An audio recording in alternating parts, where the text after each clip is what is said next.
This is Andrea Kenworthy, and I'm recording my Info 5720 Assure copyright lesson presentation. This is for the instructor to go over the activity that I put with my presentation that I turned in earlier. So this is for an 11th grade classroom. And the first step of the Assure lesson framework is to identify and analyze learner characteristics associated with learner outcomes. The two things that were given in the scenario are that Mrs. Stewart's class has expressed an interest in using internet resources to complete their final project for class, and the second is students are digital natives that frequently use the internet. The students have very little knowledge of copyright rules. So this is a group of 11th grade digital natives, so they know how to search the internet, and they should understand terms like public domain, Creative Commons, things like that. Adding those terms to the lesson leans on their previous understanding, and this is a reading class, so asking the students to read and discuss and listen to scenarios is not too out of the ordinary.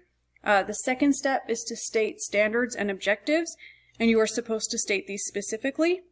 While there are no state standards, according to the TEKS, for copyright law, there are standards for spelling and grammar, which would be evaluated per the rubric. And there are ISTE standards that cover copyright that will be evaluated. This includes Standard 2C, students demonstrate an understanding of and respect for the rights and obligations of using and sharing intellectual property.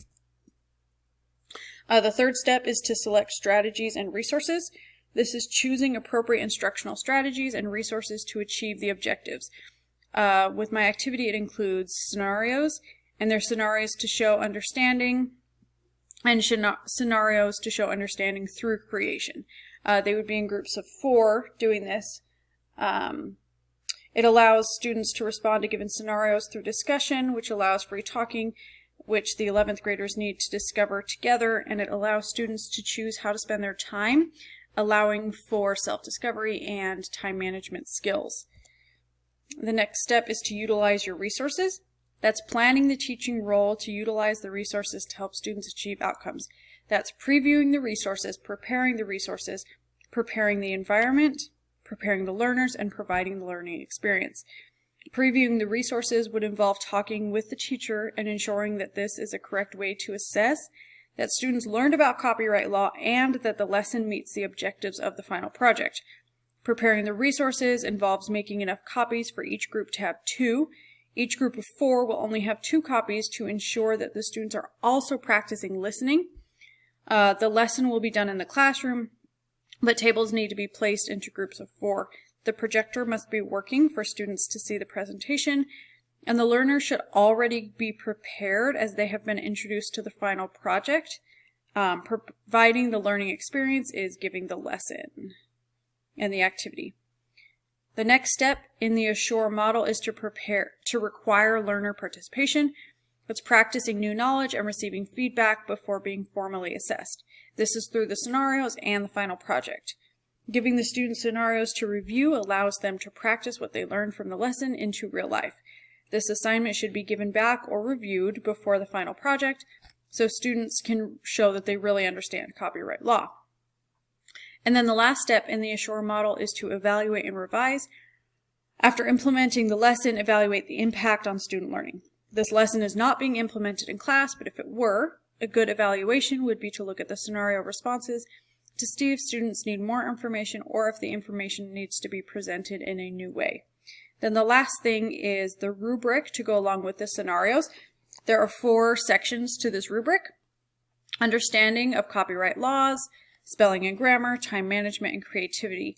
Understanding of copyright laws is worth 50 points. To get all 50 points, they need to answer all 5 scenarios that are avoiding copyright law mistakes. To get a 20 out of 50 is they have completed less than 2 of the scenarios and they did not avoid the copyright law mistakes.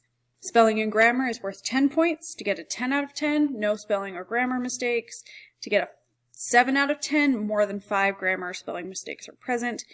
The next section is time management, and that's also worth 10 points. This assignment would be given with a certain amount of time that amount of time would provide for extra time if needed for some groups.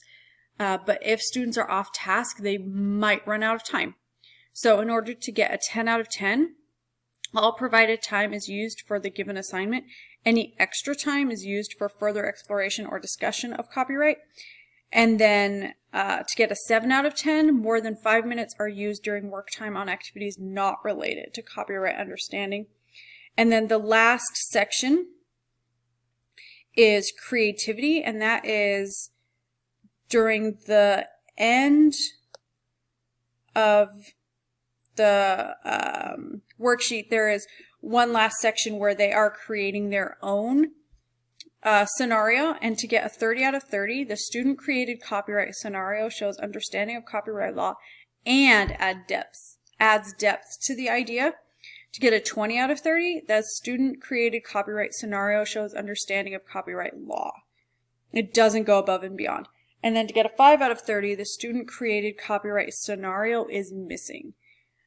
This would show that students understand how to apply what they learned from the presentation into their actual final project.